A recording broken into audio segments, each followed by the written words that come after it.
Israeli Prime Minister Benjamin Netanyahu addressed the United Nations General Assembly earlier today, issuing a warning to Iran that attacks on Israel will be met with a reprisal. He also pushed back against criticism that other speakers at the United Nations had been delivering throughout the week against the Jewish nation.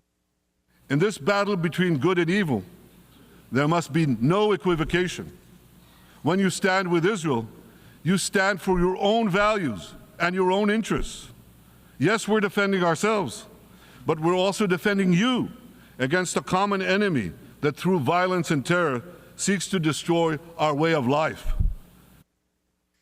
The speech comes as the Biden-Harris administration and other nations work to broker a multi-week ceasefire in the conflict between Israel and Hezbollah in Lebanon.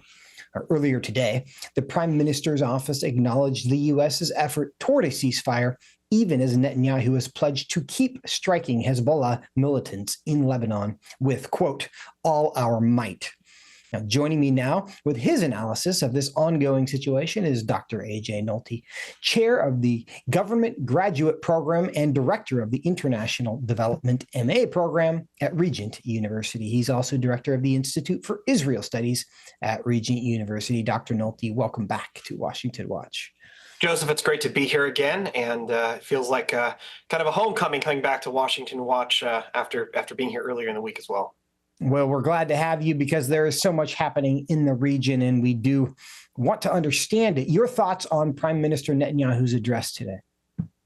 Well, I will say many times in recent history, Prime Minister Netanyahu has found himself in controversy within Israel. There is nothing that he said today, I think, that any Israeli or supporter of Israel or even serious person is going to have much of an objection to.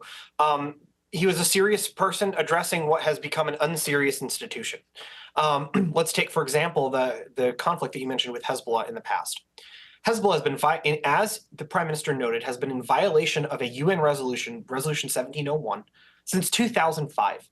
2005, the UN passed a resolution that said that Hezbollah needed to withdraw beyond the Litani River, which is a river in Lebanon, and said that Hezbollah needed to disarm along with all of the other militias in Lebanon. This is something that's been a standing requirement on Hezbollah in international law for decades since the end of the Lebanese Civil War. Now, the problem is that Hezbollah is not primarily a Lebanese actor. It is, as the Prime Minister pointed out, a proxy of Iran. And so as a result of that, they are not complying with that. And the UN, rather than taking its own resolution seriously and holding Hezbollah, which is not in compliance, yet again, they are going to try to raise more objections to and more criticisms of Israel. And so again, the UN is not even taking itself seriously. And I think the Prime Minister did an able job of pointing out many of the problems with the UN's unbalanced treatment of Israel as compared to every other country in the world.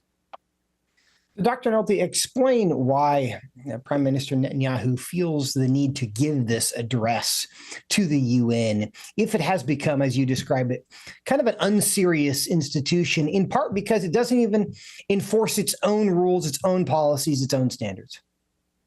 I think one of Prime Minister Netanyahu's strengths is that he understands international communication, he understands the international environment, and he knows that if the only thing that people are hearing from these UN forums are these condemnations of Israel, and there's no balance provided to that, that is going to become, that's only going to strengthen the narrative. And of course, he's very familiar with the UN. As he mentioned in his speech in 1984, he was giving a very similar speech in a very similar set of circumstances, at least from within the UN. And so he's very familiar with that forum. And so I think part of that is going into an area where we're hearing a lot of nonsense and speaking truth. And also providing a counterpoint in an area where if he doesn't speak up, that counterpoint may not be provided. There have been times in the past where the U.S. has provided that counterpoint. We could think of the UN ambassadorship of Nikki Haley during the Trump administration, where she was a forceful counter to a lot of the anti-Israel nonsense that was coming out of the UN. Unfortunately, while the U.S. has oftentimes voted to block some of the anti-Israel stuff, they're not really playing that same role of speaking truth in the UN. And so I feel like Prime Minister Netanyahu felt it was important to do that. in this particular moment in time. Well, meanwhile, Israel continues to take out the top level of Hezbollah's leadership in Lebanon. While there are discussions of a ceasefire, they are certainly not engaged in a ceasefire. What are the latest developments there in Israel's attempt to take out Hezbollah? Yeah, so a couple of points that it's always important to keep in mind as we're framing this question of a ceasefire. And the most important of these is to keep in mind that Hezbollah initiated this round of violence to the point that large chunks of northern Israel, as the prime minister mentioned in his speech, have been evacuated since for going on for a year now, since the start of the war in the south.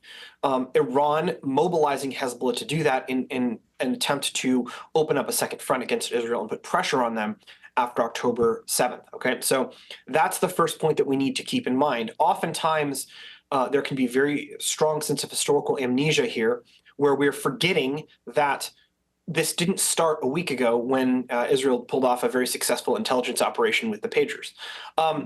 In terms of the ceasefire, I think it's unlikely. I think it's unlikely for two reasons. One, Hezbollah is an existential threat to Israel. They are much more sophisticated in many ways than Hamas, and the Israelis are rightly concerned that Hezbollah will be able to do much worse than October 7th if Israel lets its guard down, and Israel's very firmly never again with that. The second is that, again, Hezbollah is a proxy for Iran.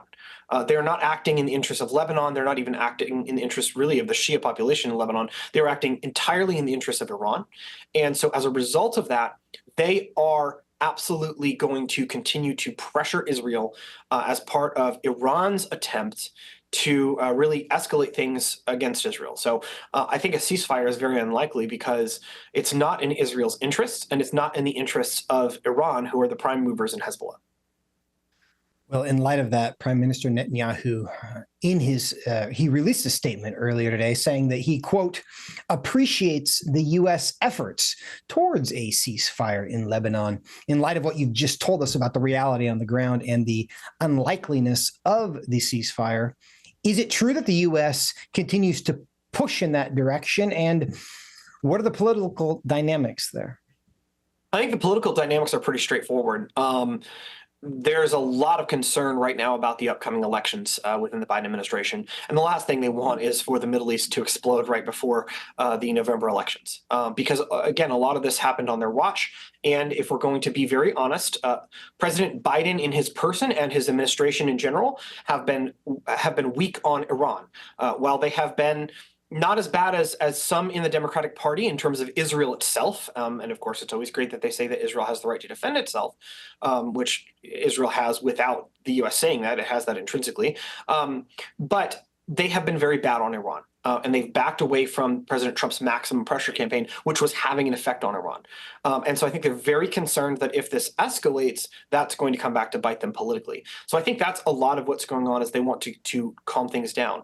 How do we get a ceasefire? I mean, look, there could be a ceasefire tomorrow. If Hezbollah obeyed the UN resolution 1701, withdrew beyond the Litani River, disarmed itself, stopped acting as a proxy of Iran, and became a normal political party like every other militia that existed during the Lebanese Civil War has been forced to do. The chances of that happening, unfortunately, are pretty slim, but that's the pathway. That's how we get to a ceasefire. And unfortunately, those decisions are getting made by Hassan Nasrallah and by his backers in Tehran, and I don't know how much we're going to be able to really influence that. Well, you seem to have a lot of clarity as to how to reach a ceasefire that the rest of the region does not have. And so there seems to be something what Netanyahu has referred to as some moral confusion. I want to play part of what he said earlier today and give you a chance to respond. Let's play clip 3. There should be no confusion about this. But unfortunately, there is a lot of it in many countries. And in this very hall, as I've just heard, good is portrayed as evil, and evil is portrayed as good.